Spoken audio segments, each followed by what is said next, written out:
Yes, it is true that many of the people in this room for 4 years failed to cover the fact that Joe Biden was mentally incompetent and was not running the country.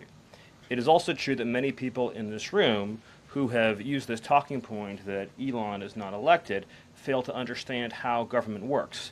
So I'm glad for the opportunity for a brief civics lesson. A president is elected by the whole American people. He's the only official in the entire government that is elected by the entire nation, right?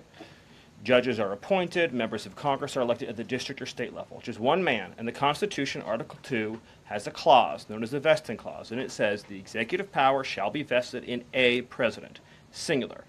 The whole will of democracy is imbued into the elected president. That president then appoints staff to then impose that democratic will onto the government. The threat to democracy, indeed the existential threat to democracy, is the unelected bureaucracy of lifetime tenured civil servants who believe they answer to no one, who believe they can do whatever they want without consequence, who believe they can set their own agenda no matter what Americans vote for. So Americans vote for radical FBI reform, and FBI agents say they don't want to change. Or Americans vote for radical reform on our energy policies, but EPA bureaucrats say they don't want to change. Or Americans vote to end DEI, racist DEI policies, and lawyers at the Department of Justice say they don't want to change. What President Trump is doing is he is removing federal bureaucrats who are defying democracy by failing to implement his lawful orders, which are the will of the whole American people. You say that you're looking at widespread fraud in the IRS data, and you mentioned yesterday, and you mentioned again here, illegal immigrants who are getting child tax credits. Are you looking for that information in the IRS data? Anytime a crime is committed, of course there should be an investigation. Is it your position that if somebody who is Stephen, here are you looking for that criminally is information stealing in the taxpayer IRS dollars? data?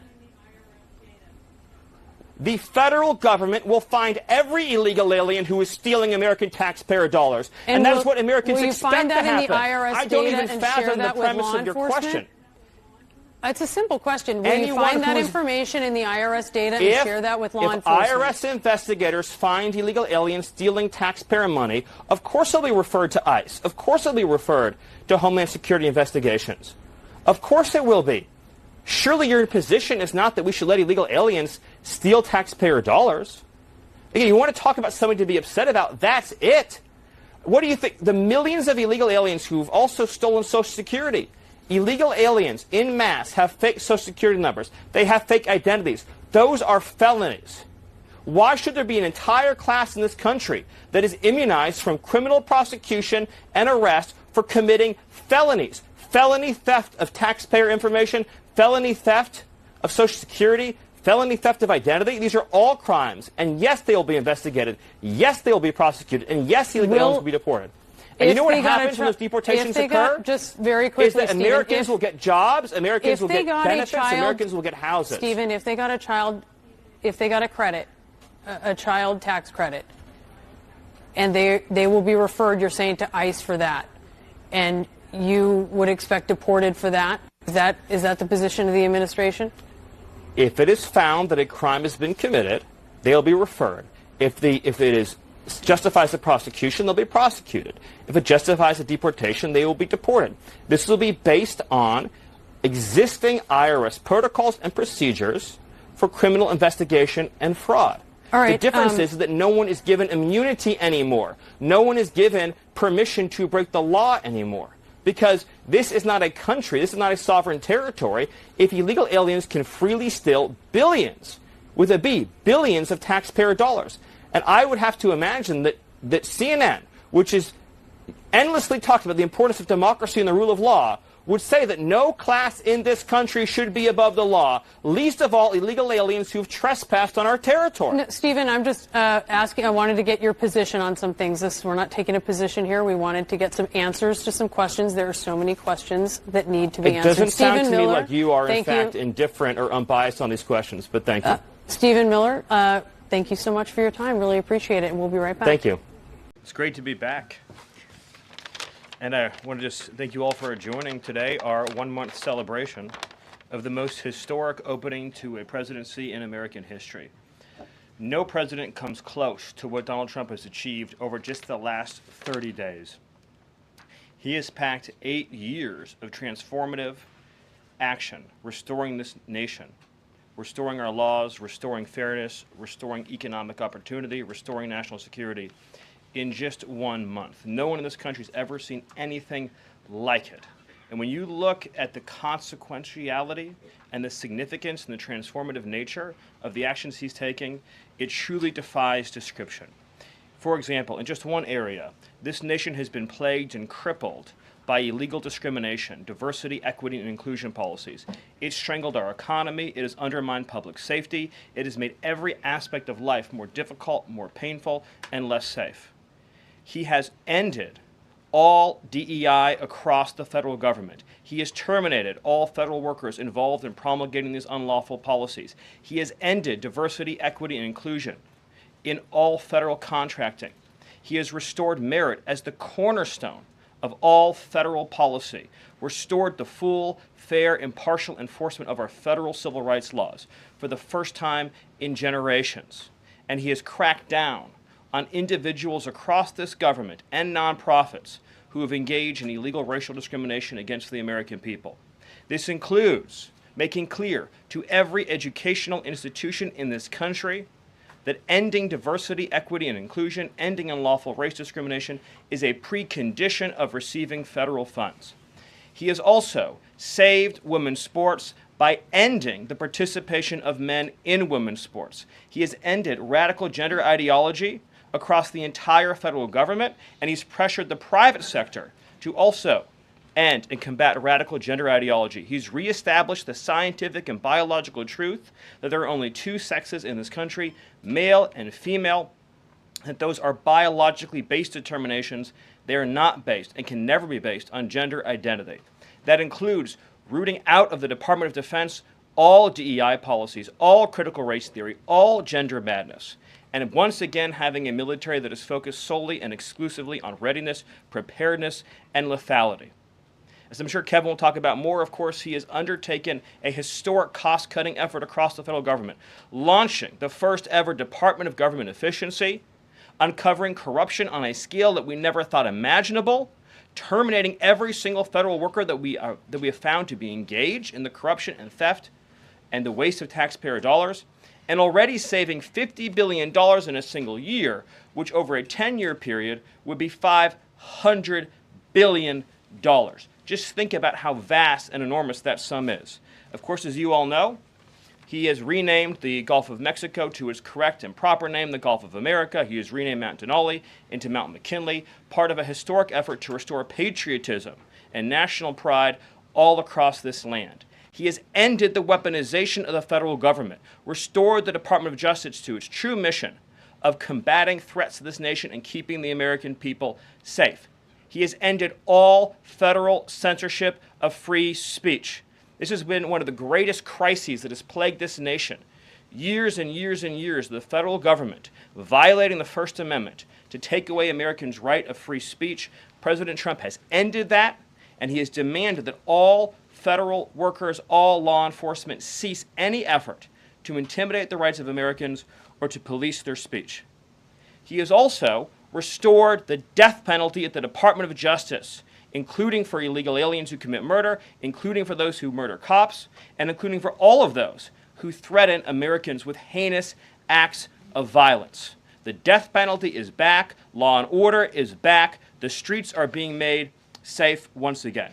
On the public health front, he has launched the nation's first ever commission, the MAHA Commission, Make America Healthy Again, following the historic confirmation of RFK Jr., to finally uncover the true root causes of the public health crisis in this country, the childhood disease epidemic in this country, the spiraling rates of pediatric cancer, and devastating childhood sickness.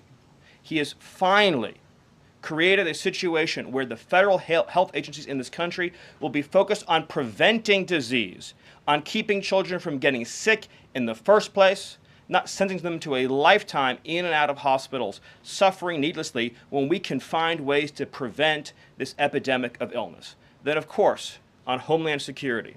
Today, it is officially the law of the land, at the conclusion of the congressional notification process, that 6 Mexican cartels and 2 transnational gangs, Tren de Aragua, or TDA, and MS-13, so 8 organizations in total, are now formally designated as foreign terrorist organizations, which means that every single member of those organizations who operates on U.S. soil is now, as a legal matter, a terrorist, and they will be treated as terrorists.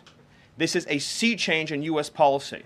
And this means the Department of Justice and the Department of Homeland Security, along with the rest of U.S. law enforcement and the Department of Defense, are now operating in a legal reality where these cartels are recognized as terrorists. And there will be a whole of government effort to remove these terrorists from our soil and to degrade their ability to threaten or undermine any American security or sovereignty interests.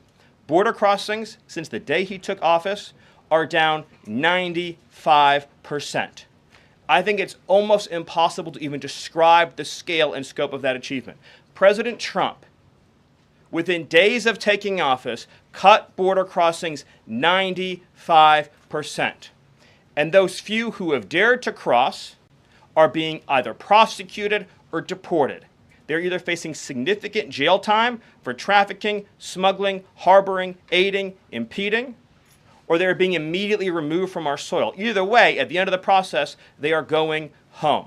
He's re-implemented Remain in Mexico, and he has obtained historic cooperation from foreign countries all around the world in accepting their deportees back. And he has used the United States military to fully seal the southern border with a historic deployment of both active duty and National Guard troops, resumed the building of infrastructure, he has opened up Guantanamo Bay, and he's using military aircraft to carry out deportations all across this country. And ICE is joining with ATF, DEA, and FBI to carry out the largest deportation operation in American history. The criminals are going home, the border is sealed shut, America is safe, sovereign, proud, and free. We are a nation that everyone in the world understands all across this planet. You do not come here illegally. You will not get in. You will go to jail. You will go home. You will not succeed. This is the biggest and most successful change in any area of law enforcement that this nation has ever seen, and he did it in under 1 month. Thank you. What do you want to say about all of this spending and the efforts by some of these liberal judges to stop President Trump from allowing Elon Musk access to these issues? So, as you're aware, a radical left judge said that the Secretary of the Treasury cannot access the Treasury computer system. This isn't just unconstitutional. That ruling is an assault on the very idea of democracy itself. What we continue to see here is the idea that rogue bureaucrats who are elected by no one, who answer to no one, who have lifetime tenure jobs, who we will be told can never be fired, which of course is not true, that the power has been cemented and accumulated for years, whether it be with the Treasury bureaucrats or the FBI bureaucrats or the CIA bureaucrats or the USAID bureaucrats, with this unelected shadow force that is running our government and running our country. Donald Trump is engaging in the most important restoration of democracy in over a century by saying that we are going to restore power to the people through their elected president and his appointed officers.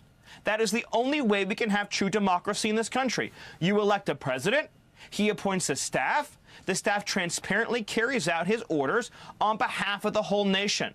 But this nonsense, where we have rogue, unelected, unaccountable, and previously unfireable bureaucrats who do whatever the hell they want, with no one telling them and no one controlling them, we're not going to let that happen anymore. We're going to have a democracy, and we're going to have an executive branch that serves the American people, that answers to the American people, and that answers the will of the American voter.